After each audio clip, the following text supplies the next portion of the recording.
Abrimos, señoras y señores, la tertulia en este martes, que es 1 de marzo del año 2022. Primer martes del mes, mesa de análisis político. Así que voy saludando a quienes nos acompañan. Fernanda Boidi, buen día. Buen día. Hola, hola, ¿cómo están? Bien, te escuchamos bien. Sigo con los saludos. Antonio Cardarello, ¿qué tal? Bienvenido. Hola, ¿qué tal? Muy buenos días. Daniel Chaschetti, ¿cómo te va? Muy bien, saludos a todos por ahí. Y el último saludo es para Adolfo Fito Garcés, que está acá.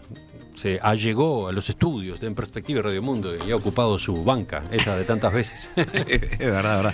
¿Qué tal, Emiliano? Gracias por la invitación. Un saludo ahí a los colegas. Bueno, así que seguimos probando modalidades, incluso en esta, la mesa de análisis político, en este caso 3-1, 3 afuera, 1 acá.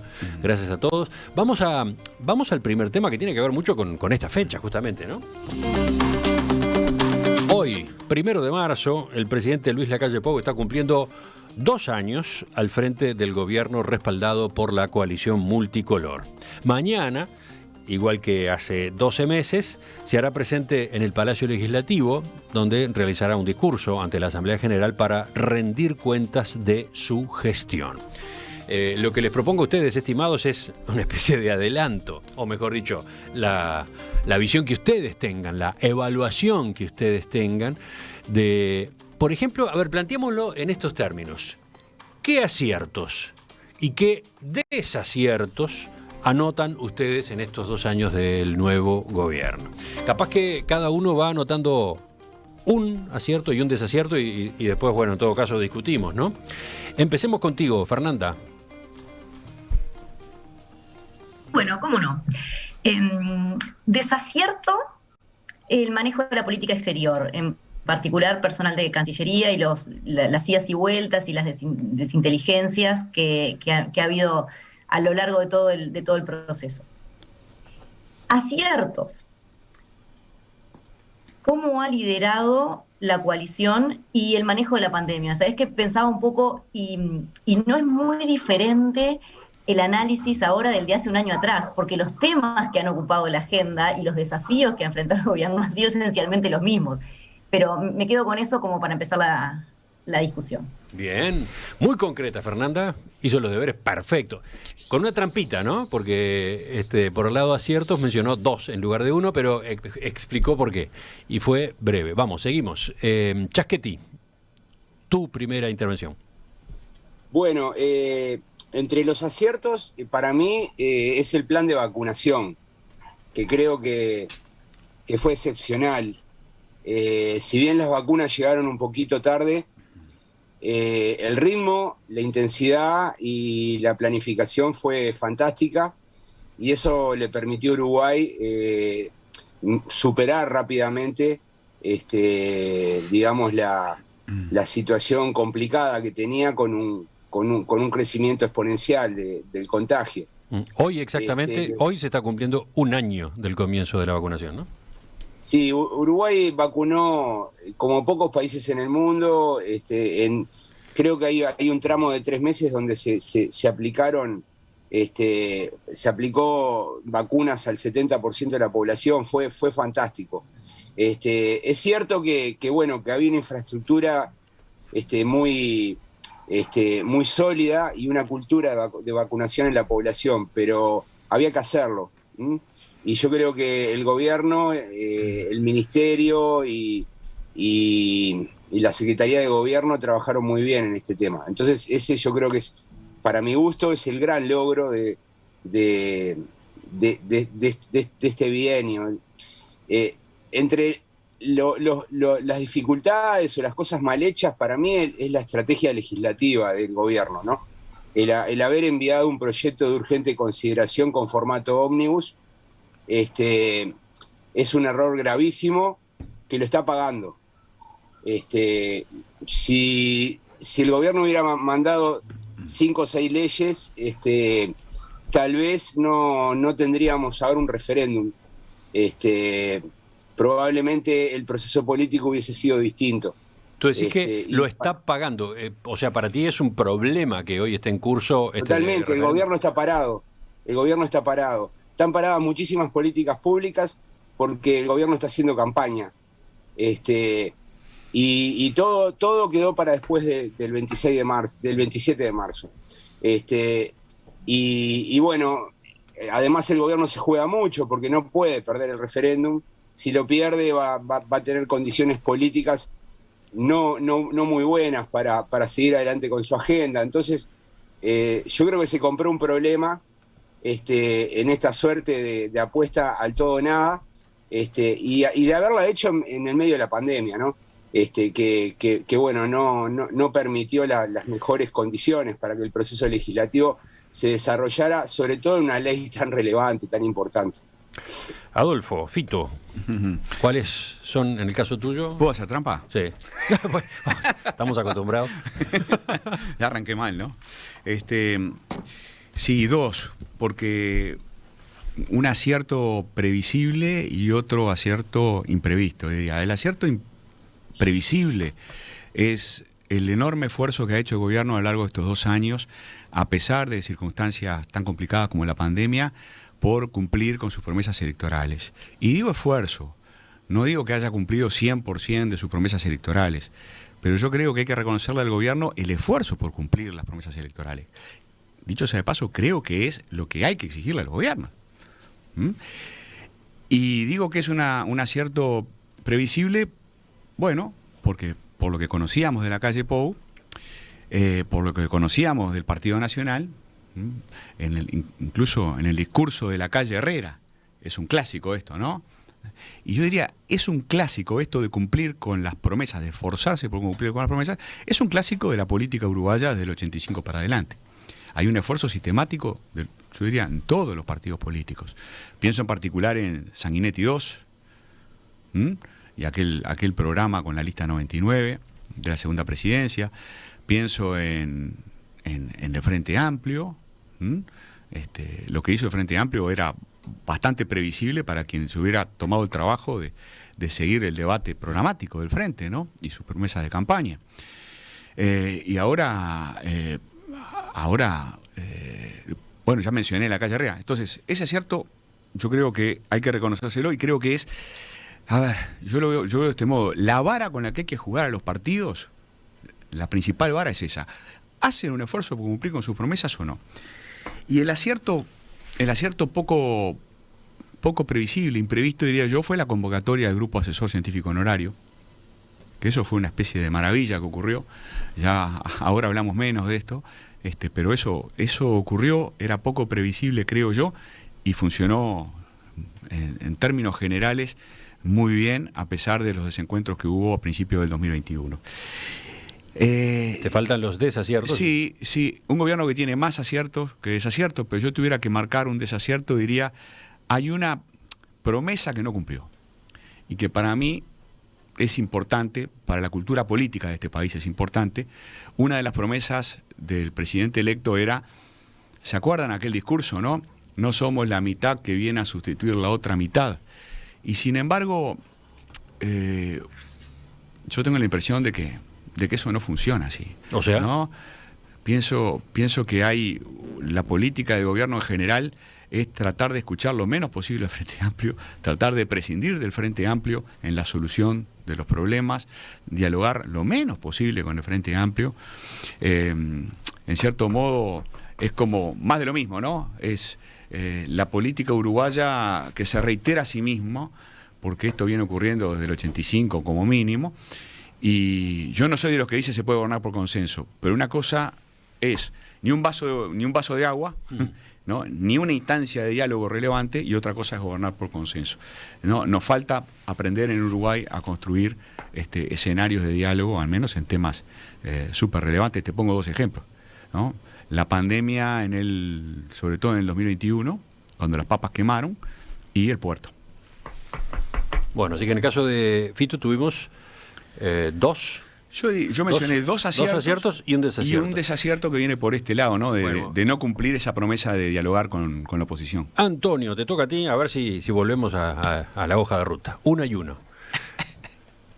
Bueno, en realidad voy a hacer una pequeña trampita. Otro más. Porque la que iba a mencionar como principal acierto me ganó de mano Daniel, que es el plan de vacunación. Creo que el tratamiento de la pandemia en general fue muy exitoso para el gobierno y es en gran medida explicación de los altos niveles de aprobación que todavía el gobierno conserva.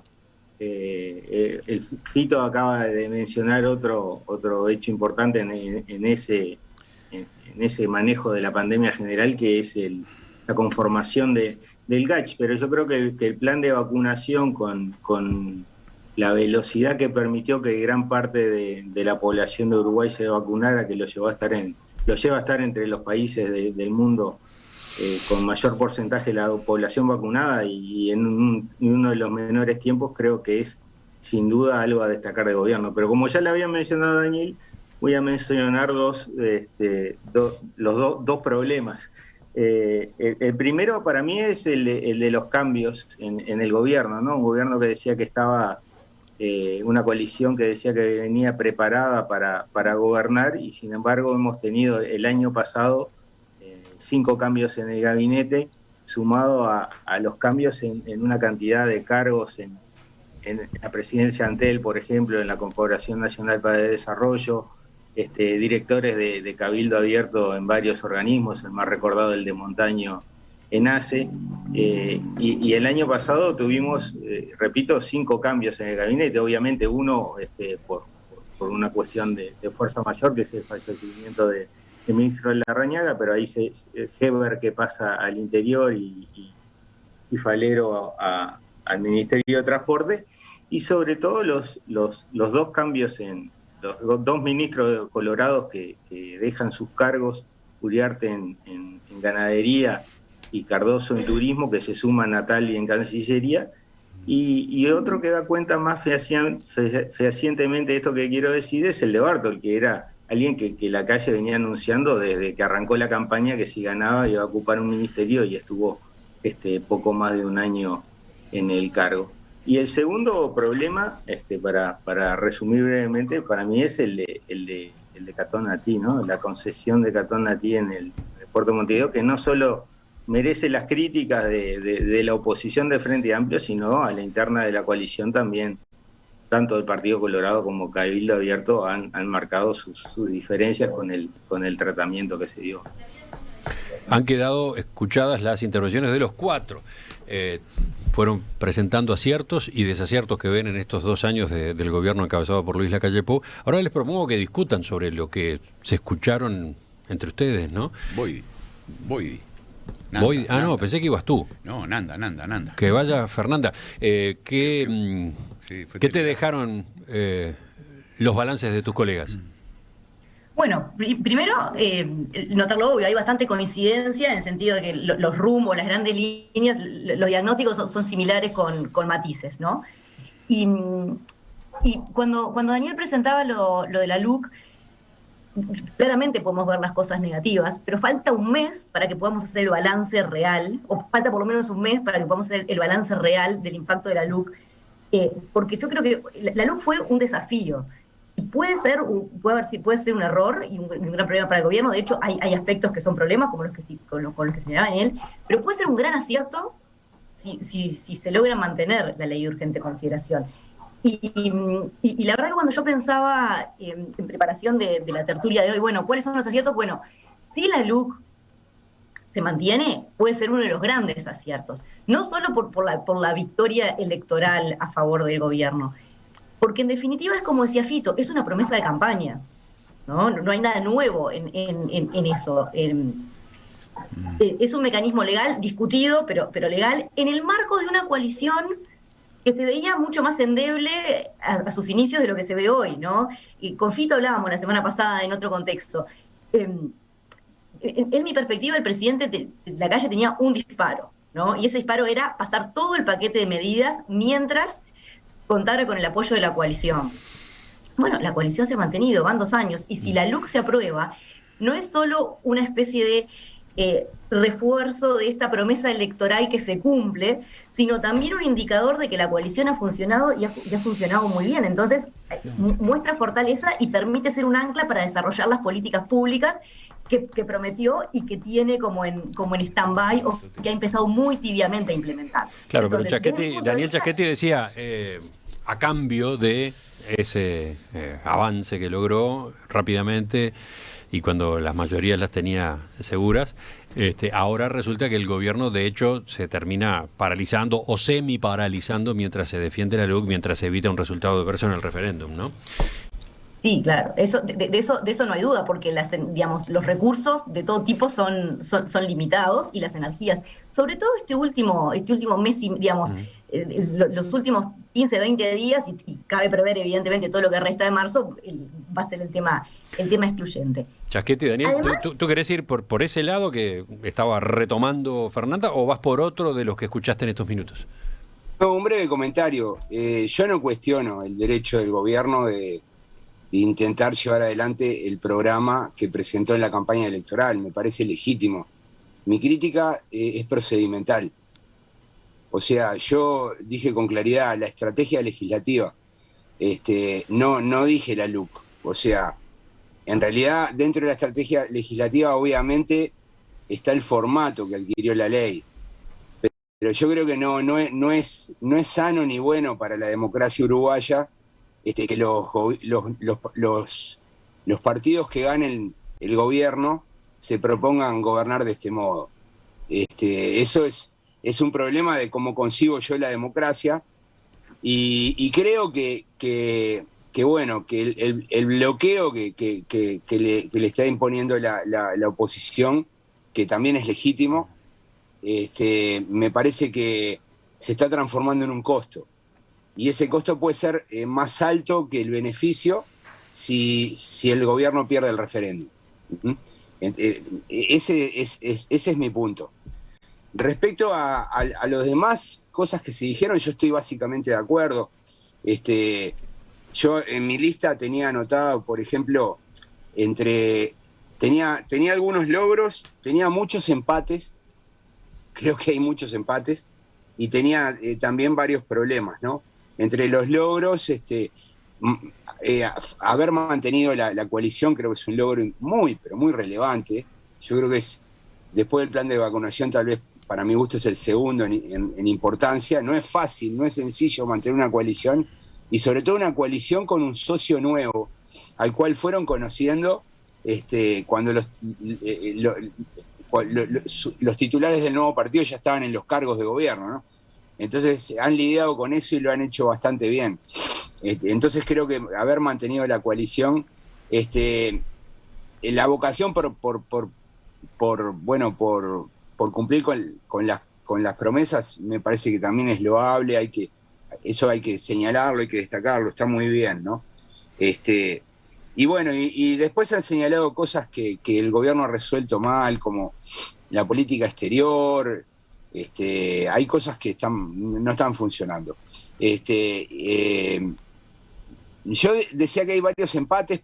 Por ejemplo, la política de seguridad que en el balance del año pasado era un punto a favor, hoy creo que es un empate, porque nos estamos dando cuenta que es un problema muy, muy serio el que tenemos, que exigiría una gran política de Estado, unos acuerdos muy grandes, y trabajar con un horizonte no tan corto, como trabajan habitualmente los gobiernos. Estar pendientes de las cifras es como dañino. Entonces me parece que hay esfuerzo, pero también hay problemas no resueltos. Creo que hay un empate. Y en educación hay otro empate también, ¿no? Porque yo veo a Robert Silva intentando cambiar las cosas, pero lo que veo también es muchos conflictos con los gremios, algunos conflictos inesperados, ¿no? Innecesarios, creo yo, porque en realidad yo pensé que efectivamente este gobierno iba a tener conflictos con los sindicatos, pero iba a tener conflictos por la reforma en sí misma, ¿no? Pero está teniendo conflictos por otras cosas, y me parece que eso supone un desgaste innecesario. Entonces yo en seguridad y en educación veo como empates, veo cosas a favor y también cosas en contra, ¿no? Fito. Dos comentarios. Uno, me quedé pensando en lo que comentaron sobre la política exterior. A mí también me parece que es un problema de este gobierno, como comentaba Daniel, ¿no? Bueno, primero la inesperadísima salida de Talvi en su momento, y ahora creo que la semana pasada, bueno, se acumularon problemas y preocupaciones, ¿no? Está clara la intención del gobierno de avanzar en el TLC con China. No está muy claro qué es lo que va a pasar. Francamente, no saco en limpio qué es lo que va a terminar de pasar. Creo que fue bueno que se convocara al canciller al Parlamento para informar. Y después todo lo que pasó, ¿no? El fin de semana con el tema de la OEA, ¿no? Me parece que hay un paso en falso grave de la Cancillería, cuyas consecuencias no conozco, no sé qué va a pasar. De lo que Uruguay hizo ante esa declaración que se puso a consideración en la Asamblea General de la OEA, que incluía la condena a la invasión de Rusia en Ucrania. Primero Uruguay no vota, y después, cuando se conoce la situación y a partir de una decisión del presidente, Uruguay suma su voto, pero ya el domingo, ¿no? Yo creo que no está claro qué pasó. Bueno, en fin, dentro de la coalición ha hecho bastante ruido esto, por lo que hemos visto en la prensa, ¿no? Allá anda la gente de Cabildo diciendo que van a pedir más explicaciones, en fin. Ahí hay un problema, creo, en el gobierno. Y después lo otro es, viste que hay aciertos que pueden tener consecuencias negativas, hay aciertos que pueden ser desaciertos. Por ejemplo, el gobierno está inspirado por la urgencia, tiene sentido de la urgencia. La calle Pou también en ese sentido es hijo de la calle Herrera, ¿no? Hay que apurarse. Y sin embargo el apuro a veces tiene consecuencias complicadas. Una consecuencia complicada es lo de la ley ómnibus en el formato de urgente consideración, que si se transforma en una práctica de la política uruguaya, estoy completamente de acuerdo con Daniel Chaquetti en este punto, puede ser negativo. Capaz que, como decía mi abuela, una vez vaya y pase. ¿Tá? Lo que pasa es que ya no es una vez, ya hubo otras leyes ómnibus en formato de urgente consideración, ¿no? En la presidencia de Jorge Valle en particular, como es sabido. Entonces, si esto se transforma en una práctica, y yo creo que tenemos que preocuparnos.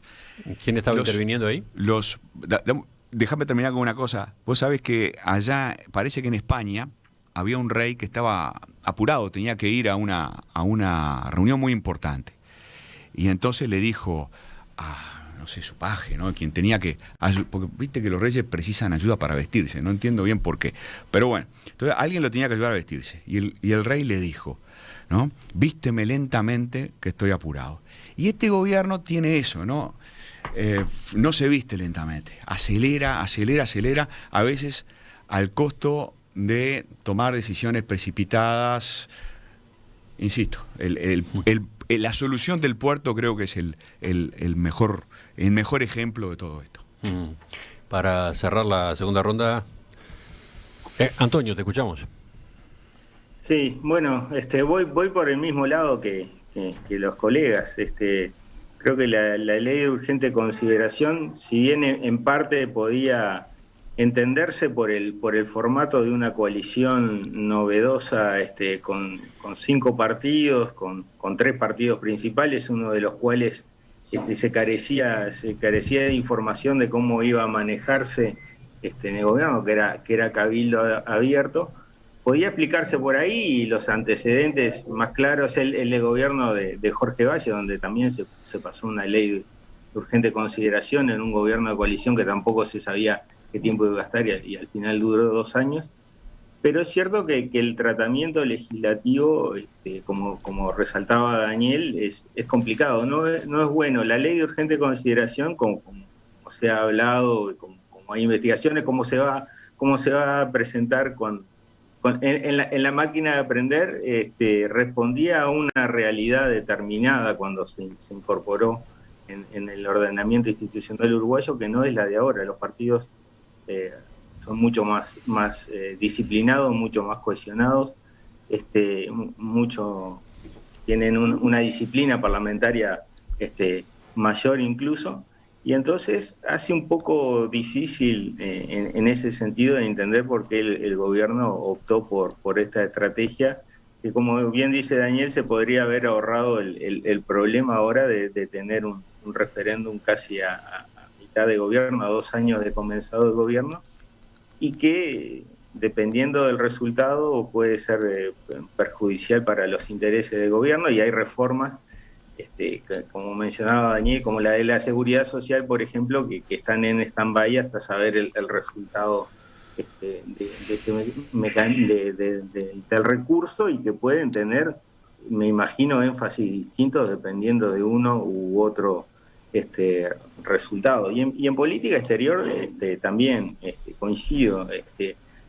Ha sido, por un lado, trató de cumplir esa promesa de salir del Mercosur, o de tratar de relajar el Mercosur y emprender un camino de acuerdos de libre comercio, pero no se sabe qué posibilidades realmente tiene. Se tensó mucho las relaciones con los vecinos, no se tuvo todo el apoyo de Brasil que se esperaba a priori, se tensó mucho la relación con Argentina en momentos complicados, donde se precisa mucho de Argentina y del turismo argentino para reactivar la economía, y por otro lado, la respuesta de China, tampoco estamos tan seguros de que vaya a ser para adelante, porque a China, obviamente, el mercado uruguayo no es algo que le sirva, le sirve en tanto puerta de entrada de un bloque más grande, y un bloque económico más grande como es el Mercosur.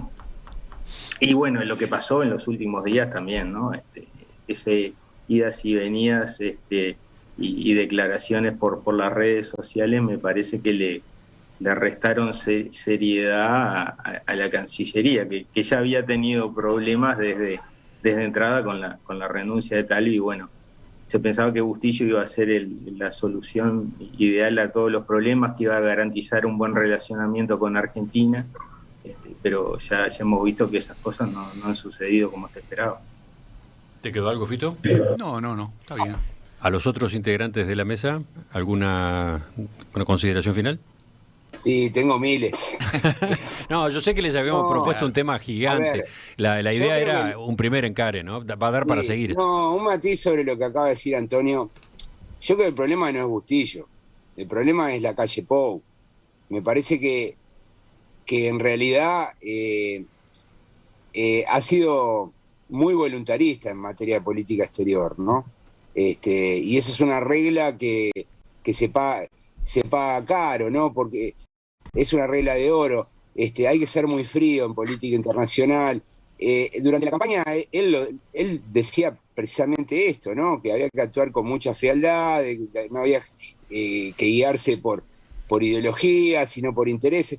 Sin embargo, no han dado la tecla, ¿no? Porque, bueno, han hecho anuncios que luego tardan en concretarse, hay pocos avances. Me parece que hay mucho ruido y pocas nueces, lamentablemente, ¿no? De todas maneras, para que no se diga que es todo palo, ¿no? A mí me parece que la calle de Pou estuvo muy bien este fin de semana, ¿no? Porque frente al lío que se había armado, ¿no? La delegación uruguaya en Washington diciendo una cosa, la Cancillería otra. Él tomó la decisión de salir a cortar y decir, bueno, esto es así, y me parece que ahí ejerció la autoridad, y me parece que lo hizo muy bien, ¿no? Enmendó.